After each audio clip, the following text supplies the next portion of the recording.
Okay, good morning everybody, Hazak Baruch, and thank you for joining us on this beautiful Thursday morning. Today's class is sponsored anonymously for the Refuah Shlema of all of Am Yisrael. Today's class is also sponsored by Lorraine Mishan for the Besorot Tovot of her husband, Jimmy Gamliel Ben Bahia. She have good news today, Be'ezrat Hashem, Refuah Shlema, Hazak Baruch. Thank you so much for your continued support. If anybody would like to sponsor a class, please email us info@ejsny.org. Hazak Baruch. Today, Rabotai, we are studying Perashat Vayakhel and Pekudei, as we have a double header this week, the last two Perashiyot of the entire Sefer Shemot. So that's it. We're moving on after this. We're moving on, Be'ezrat Hashem, to a new book next week, but we still have this book. And let us open the beautiful words today of Rabbi Bernstein as he is going to guide us on such a beautiful journey of our Perashah. For starters, the first word means, what is the first word of our Perashah? Vayakhel. What does that word mean, Vayakhel? Vayakhel means to gather. So the name of our Perashah means to gather. Okay? Who gathered? Moshe. Okay, who did he gather? Pasuk says, Kol Adat Bnei Israel. You can open up to please chapter 35, Pasuk 1, the beginning of our Perashah. Moshe gathered all of the people and he tells them, these are the words that God told me to tell you. And he begins with Shabbat, and then he goes on and he gives them all of the laws of the Mishkan. Beautiful. So Moshe is gathering the Jewish people. When does this gathering take place? Where are we in the desert? When are we in the desert? Rashi tells us, very interesting, Lemahorat Yom HaKippurim. This was the day after Yom Kippur, when Moshe comes down from the mountain. Remember, Moshe goes up for the first time on Shavuot. He goes for 40 days. The Jewish people do the Chet HaEgel. He comes back down and he breaks the tablets. He goes up for 40 more days praying for their forgiveness. God says, okay, I forgive them. Come up. For the last 40 days, Moshe brings his own tablets this time and he rewrites the Luchot himself, right? He rewrites with his own tablets, God or him. But he goes up for the final 40 days. So he's there for 40. 120 days Moshe is on Har Sinai. Alone. And the last day, when God finally gives the stamp of forgiveness, was what day of the year? The day of forgiveness. Yom Kippur. And forever Yom Kippur becomes a day of atonement. The first day of atonement was the first one in the desert, where we got forgiven for the worst sin possible, for Chet HaEgel. So if anyone is, by the way, in despair and says, oh, Yom Kippur won't help me, I can't do Teshuvah, not true. No matter what you did wrong, Yom Kippur can help you, because it helped for the sin of the golden calf. It don't get worse than that. Okay, fine. So this is Yom Kippur, and Moshe finally comes down. They're all clean. And he hands them, he gathers all of them. Vayakhel Moshe, he gathers them. Come on in, everybody. Team huddle. And he gives them all of these laws. Interesting that Rashi tells us when it takes place. Rashi doesn't usually do that, by the way. I don't know if you're students of Rashi, if you're familiar with Rashi's style. He doesn't tell us every paragraph. By the way, if you want to know the date, when this happened, he doesn't do that.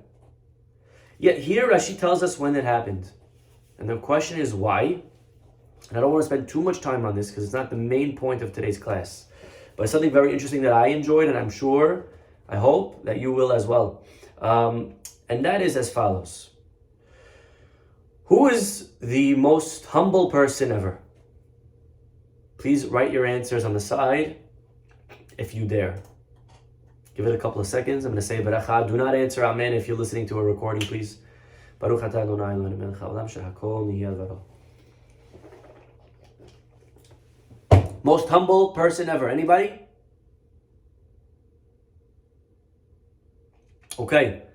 You would answer Moshe, because the Torah says, V'ha'ish Moshe anav me'od. And that is the simple answer. But if it was so simple, I wouldn't be asking it. The Gemara tells us there was somebody more humble than Moshe. Say, what? That's right. There was somebody more humble than Moshe. Anyone want to take a guess? Who was more humble than Moshe? The Gemara says Moshe was humble, but someone outbeat him. Someone outdid it. Shemuel. Shemuel Hanavi, actually, according to the Gemara, was more humble than Moshe. Proof. Moshe made everybody come to him to get judged. Shemuel would go to the people and he would walk around. Shemuel was never home. Okay, he would always spend his time touring around the Jewish camps, around this country, and every day somewhere else so the people could get advice. He would go to them. That's very, very humble. Moshe makes them come to him. Shemuel, a little bit more, he would go to them. And that's why the pasuk that says in Perashat Veha'alotecha, Vehaish Moshe, Anav Me'od. Moses was very humble. But the word Anav, how would you spell Anav? Ayin, Nun, Yod, Vav. If you take a look at the end of Perashat Veha'alotecha, Vehaish Moshe Anav, it is missing a Yod. Missing the Yud, it's spelled Ayin Nun Vav. That wasn't a typo. That wasn't autocorrect. That was on purpose. Why is Moshe's name, when it's written humble, humble is lacking? Because his humility was slightly lacking. Now the question really we need to ask ourselves is why? Why? Why didn't Moshe go the extra mile? This is in Perashat Veha'alotecha. Why didn't Moshe go the extra mile and walk around like Shemuel did? So there's a concept here. There's a rule that there's certain people that we have to give kavod to. For example, our parents, rabbi, king. Now, are these people allowed to forego their honor? Meaning, there's a halakha that you're not allowed to sit in your parents' seat. There's a halakha that you're not allowed to contradict them. There's a halakha that you must stand up for them when they walk into the room. Am I allowed, let's say I don't want that type of, I get annoyed. My kids always standing up for me. Hajj, come on, relax. Okay, it's too much. So I tell my kids, listen, I forgo, you don't have to stand up for me. Am I allowed to do that? Am I allowed to be mochel? Can I forgive the honor that's accorded to me? The answer is yes. Av shemahal al kevodo kevodo mochel. If a father forgives his honor, he's allowed to do that. However, a melech, a king, cannot do that. A king does not have the right to say to the people, when I walk into the room, don't stand up for me. Because his honor is not his honor. He represents the nation. So actually, honor that we give him is prestige for the nation of Israel. So he doesn't have the right to forego on behalf of the people honor that's also them. The greater your king, the greater you are. He represents you. Therefore, the king cannot let people belittle him, even though he forgives and he wants. And therefore, Moshe, in a way, is a king. We spoke about this in the past. Vahi bishurun melech. And therefore, as a king, he was not allowed to forego on that. He couldn't walk around to the people. He had to insist that they come to him. So therefore, if we're talking about practically, Moshe did the best that he could. He couldn't forego and do like Shemuel. But technically, the Shemuel was a higher level because he was able to go around. And therefore Moshe was a king and he couldn't forego his honor. Very nice, very interesting. But what does this have to do with us? When the Jewish people do Chet HaEgel, God says to Moshe, very famous two words, Lech Red, go down the mountain. Now, if you're on the top of a mountain and I say to you, go, how many different directions can you go? One. There's only one way to go when you're on the top of a mountain, down. God doesn't have to say, Moshe, go and down. You just have to say, go. Lech red is redundant, it's unnecessary. And our rabbis learn, Lech red migdulatcha. Not only go down physically, but also go down status. Moshe's status actually became minimized after the sin of the golden calf. Because you're only a king, you're only amazing because the people are great. Once the people fall, you're limited. And this is true, by the way. This is true. The greatness of a leader has to be on par with the generation. There's a certain maximum that the leader could reach, depending on where the generation is. The generations, the regular average person, 5,000, 3,000, 2,000 years ago was up here. Therefore, the leader could reach up here. But unfortunately, with time, the generations, the society, the morals, they go down. And therefore, the leader is also capped on how much he could go. Because the people did Chet HaEgel, they fell, Moshe automatically has to fall with them. And therefore, he no longer has a status of a king. Now, you could technically argue and say, well, then if that's the case, Moshe should have gone around to the people. He should have walked to the people like Shemuel the prophet. The answer is, after we got forgiven for Chet HaEgel, the people got back their status, and so did Moshe. And when did we get forgiven for Chet HaEgel? Yom Kippur. And so the next day, the Pasuk says, the opening words, the name of our parasha, Vayakhel, Moshe. Moshe gathers. Oh, that's an interesting concept. Moshe's gathering. Why is he gathering them to him? Why didn't he go to them? The only right that he has to bring them to him, if you're so humble, is because you're a king. Well, if they did Chet HaEgel, you're not a king anymore, unless it's after Yom Kippur. And that's what Rashi says. You know when he gathered them? Yom Kippur. The day after Yom Kippur. They're forgiven. He regains his status as a king. He no longer has the right to forgive and forgo his honor, and therefore he cannot go to them. He must bring them Vayakhel. Mwah! Beautiful, beautiful, beautiful words. Just, again, a subtle Rashi that we would never think has any depth to it. He's telling us a date. It's the day after Yom Kippur. Of course, what's the big deal? How much insight could there be in this one Rashi? Look how much we gained. Moving on to something that Rabbi Bernstein says so beautiful. Again, another thing. This was also from Rabbi Bernstein, but he says the following. We open up to the beginning of our parasha. Moshe gathers the people and he says to them, Ele hadevarim, these are the things that Hashem commanded. And he introduces it with Ele hadevarim. Now, if you know Hebrew, you know devarim is plural. So, these are the plural things. Beautiful. And he goes on and he details and he discusses the laws of Shabbat. So Shabbat is plural. Then he goes on to the next pasuk, pasuk 4, and he's about to relay the laws of the Mishkan, and he introduces that with not Ele hadevarim, these are the things plural, but Ze hadavar, this is the matter which God said, singular. And the question is, why?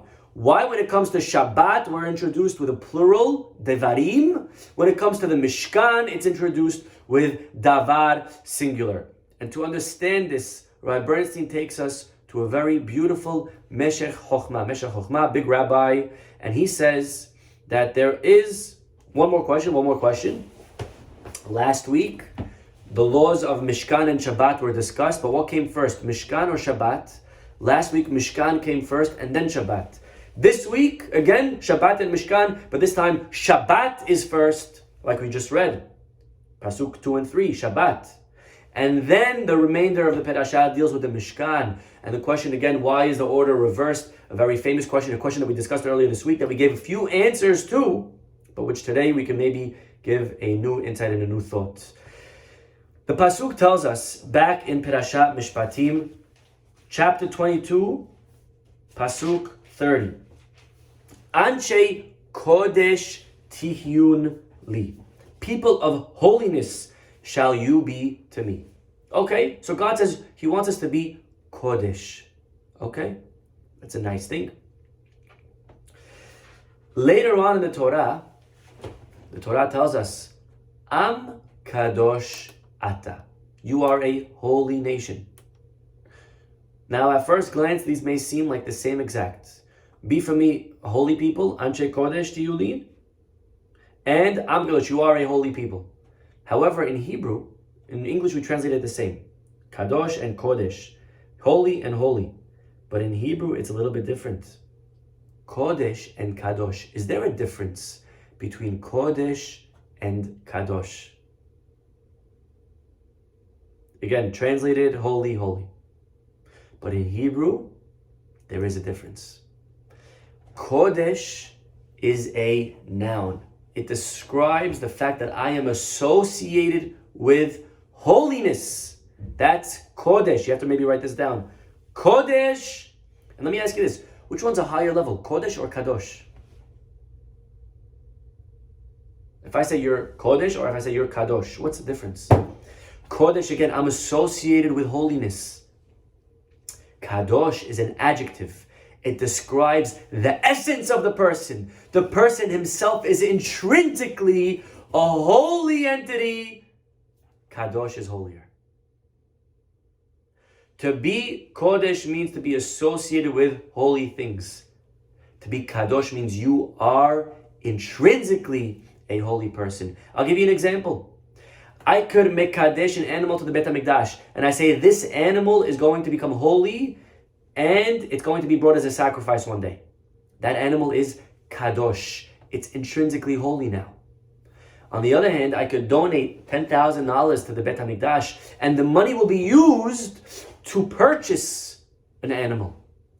That money doesn't have intrinsic holiness, rather it's associated with holiness.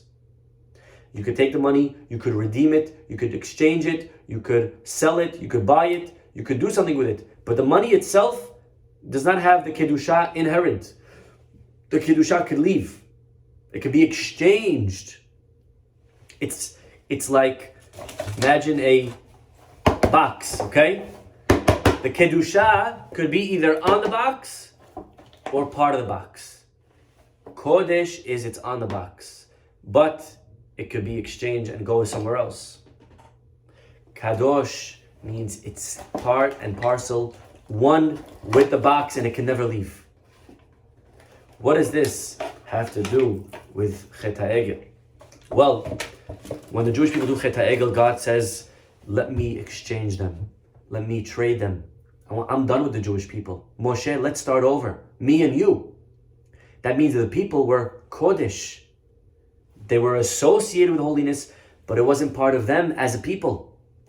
And Moshe prays and prays and prays, God, you have to forgive them, you have to forgive them. And finally God says, okay, I'll forgive them.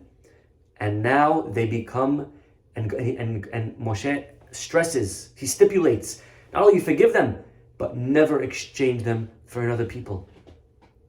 And that is the truth. God says, I will never trade you for nobody. And it was at that point, after Chet HaEgel, we became an intrinsically holy nation. And we shifted from Kodesh to Kadosh. Anshe Kodesh is before Chet HaEgel. Before Chet HaEgel, we were connected with holiness. We were associated with holiness, but we weren't necessarily holy people. After Chet HaEgel, we became an Am Kadosh, people that could never be traded. We are intrinsically holy. Our essence is that of holiness. A very powerful concept. Again, differentiating between these two words that we would think are the same, Kodesh and Kadosh. But we now realize how different they actually are. And we now answer our original question, why does it say before Kodesh and then later it says Kadosh? What's a higher level? A higher level is? Which one? Which one's higher, Kodesh or Kadosh? Kadosh. Because to be Kadosh means I am. That's who I am. I am a holy person. And every single person, by the way, now has that status forever and ever and ever. We are holy. We're no longer just connected to holiness. It's part of who we are. The Bet HaLevi, I don't know if you know what I'm about to tell you, this is a very big chidush. We know Moshe came down with the first two tablets, and then he broke them, and then he came down with a second set of tablets. Was there a difference between the first set and the second set? Besides the fact that God gave us the first and we had to make our own for the second. As far as the content, I always thought it was the same exact writing. Whatever was written on the first was written on the second. But actually the Bet HaLevi says, no. The first Luchot had the Torah Shebichtav and the Torah Shebe'al Peh. The written Torah and the oral Torah. Again, I don't know how that was possible. And I don't know what that looked like, because the oral Torah is very long. Okay, we have 36 volumes of Shas. So again, however that looked like, put that on the side for now. But says the Bet HaLevi, the Brisker Rav, the original Brisker Rav, we had in the first tablets the oral law and the written law. When Moshe breaks the Luchot, he only gets, the new tablets only have what? They only have the written law. Now, by the way, this is a very big hidush. There's actually a problem. Hazaku Baruch Mindy, I don't know how you got that. Beautiful. Okay, besides for different letters, Jennifer, that's a good point. You paid attention to last week's class, right? Besides for different letters, but the Beit HaLevi is also suggesting that the second set also was different in its content. The first set had the oral and written, the second only had the written. Now, this should bother you. Who could quote to me a pasuk in last week's parasha that seems to contradict this black and white? If you want to find, I'll give you a couple of seconds. But there is a huge problem with what the Beit HaLevi just said. Huge problem. Not a small problem, a huge problem.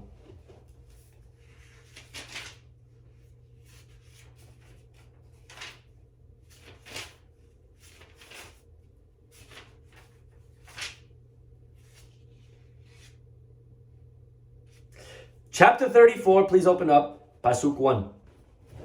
God calls Moshe. Chapter 34, Pasuk 1. Look at this, amazing. And after I tell you this question, you're going to be scratching your head and saying, oh my God, how is the Beit HaLevi going to get out of this? This is a checkmate question. The Pasuk says, God says to Moshe, carve out for yourself 2 stone tablets. This is after he broke the first ones. And I shall inscribe on the tablets the words that were on the first tablets which you shattered. Boom! Black and white. The Pasuk says, God says, I will write the words that were on the first tablets that you broke.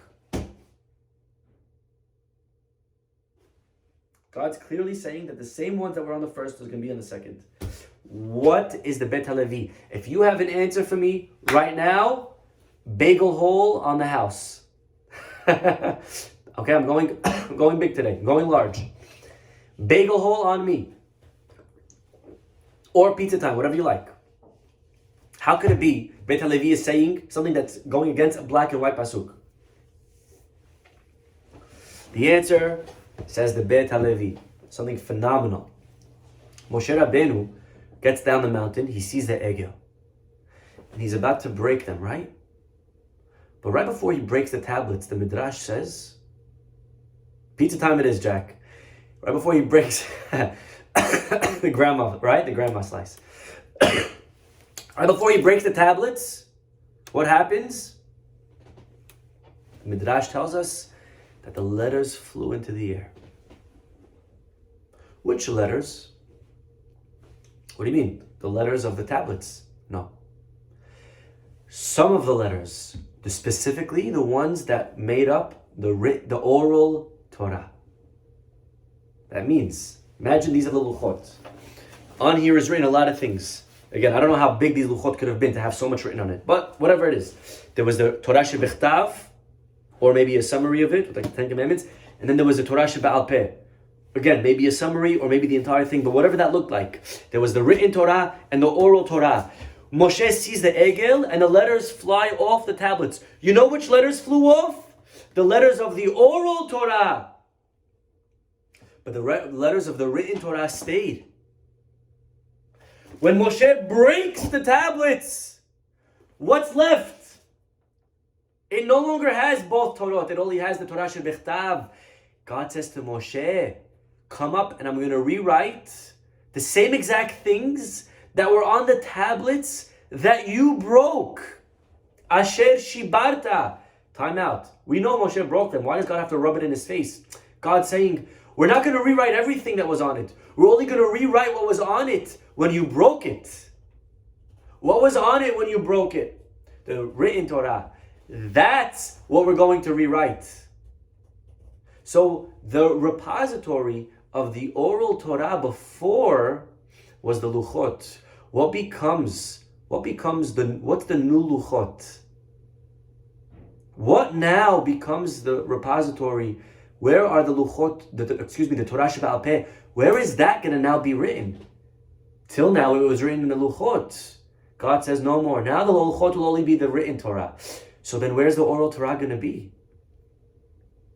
Says the Beit HaLevi, the oral Torah now goes into the minds and to the hearts of the Jewish people. We become the luchot. We are the luchot. And how beautiful does this go now with the other thought? That before we were an Am Kodesh. We were associated, but not intrinsically connected to holiness. Now we take the place of the tablets and we become essence. Our essence is Kadosh, not Kodesh. We become Kadosh because we become the tablets. Every Jew, we need to remember something, is like a Torah scroll. By the way, this is so powerful. How careful we have to be, Rabotai, to not hurt the feelings of anybody. Would you ever take a Torah? Let me ask you a question. Would you ever take a Torah and throw it on the floor? Rabbi, God forbid, what are you saying, Rabbi? You can't talk like that. Would you ever take a Torah and spit on it? Would you ever say how ugly a Torah is? Forget a Torah that's written on parchment. Would you ever take a Chumash that's printed, that doesn't have as much sanctity, and throw it on the floor? God forbid, what are you talking about? If we saw it, we would pick it up and kiss it 1,000 times. If that's what you would treat a Torah, how much more careful we have to be about a living Torah, about a human being, the tablets themselves. We are in Am Kadosh to be very, very careful, never to speak negatively about any person, never to make fun of any person, never to hurt or to push or to bother any human being. They are a Sefer Torah, to be very careful and to remember we are Kadosh as well, not only other people. And if I'm Kadosh, would I ever take if I was holding a Sefer Torah in my arms, would I curse? Would I take it into a bathroom? Would I do inappropriate things if I'm holding a Torah? Right? We always know the first thing a person does when they want to do something that's inappropriate, take off the kippah. Right? We take it off. We don't feel comfortable doing sins with the kippah on. We need to remember, we are Kadosh. We are intrinsically holy. We're not just Kodesh, connected to holiness. Our essence is Kedusha. And if that's the case, we go back. And the laws of Shabbat, how do we know what laws are forbidden on Shabbat? I challenge you. Here's a Chumash. I'll give you $1 billion if you could find for me in the Chumash where it says that you cannot write on Shabbat. Where does it say you cannot sew on Shabbat? Where does it say you cannot build on Shabbat? Where does it say you cannot open an umbrella on Shabbat? Where does it say all these things? Tell me, show me. I'll give you $1 billion. The answer is, it's not here. It's not in the Torah Shebichtav. You know where they're all found? All of the laws of Shabbat, they come from one pasuk in the Torah and thousands of psukim in the Gemara. The Gemara is the Torah Shebe'al Peh, the oral law. So actually, let's go back. The Shabbat laws, you know what the Gemara compares it to? It's like a mountain hanging by a thread. Try to think of, what does that analogy mean? The laws of Shabbat are like a mountain hanging by a piece of thread. You know what that looks like? Imagine a piece of thread and a whole mountain. That means the laws of Shabbat in the Torah, it's one pasuk, it's a piece of thread. But that eventually trickles down and expands into an entire mountain in the oral Torah, in the Torah Shebe'al Peh. Interestingly, again, Shabbat is like the classic Torah Shebe'al Peh, because there's nothing really in it in the Torah Shebichtav. It's one of the laws that if you only follow the book, you'll violate it 100%.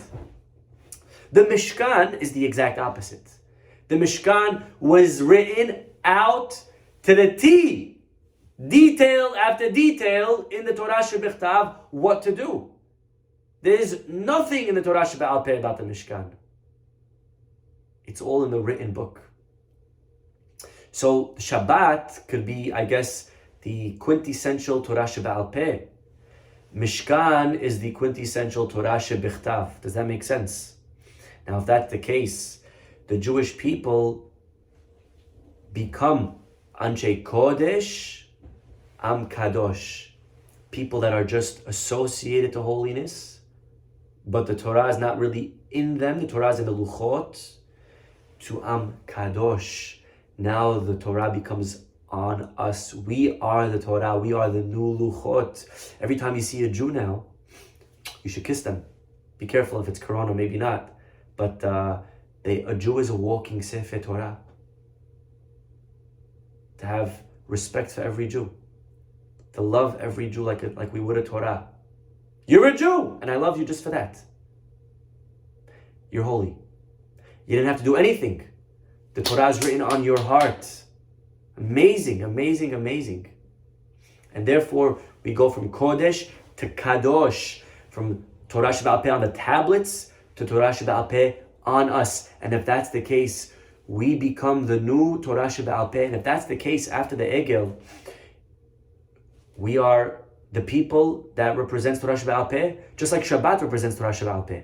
And therefore Moshe Rabbeinu decides, instead of starting with the laws of the Mishkan, we'll start with the laws of Shabbat, because the Shabbat is a better symbolic nature of who we are as a people. Just like Shabbat is really thread, but all Torah Sheba'al Peh, so to the people are a Torah Sheba'al Peh people. We become the new tablets. Again, very, very deep. But we go back to the beginning of our parasha, to the question that we began with. Why are the laws of Shabbat introduced with Ele HaDevarim plural, and the laws of the Mishkan introduced with Ze HaDavar singular? Maybe now we have an answer. Because the laws of the Mishkan are all found in one Torah. Torah Shebichtav. Ze HaDavar. The laws of Shabbat, it's not enough to look in the Torah Shebichtav to know them. You need the second Torah. You need the Torah Sheba'al Peh. Both Torahs, plural, Ele HaDevarim. So these are, again, beautiful thoughts from the beautiful thoughts from Rabbi Bernstein, Rabbi Emmanuel Bernstein. We'll stop over here for today. Have a wonderful, wonderful day.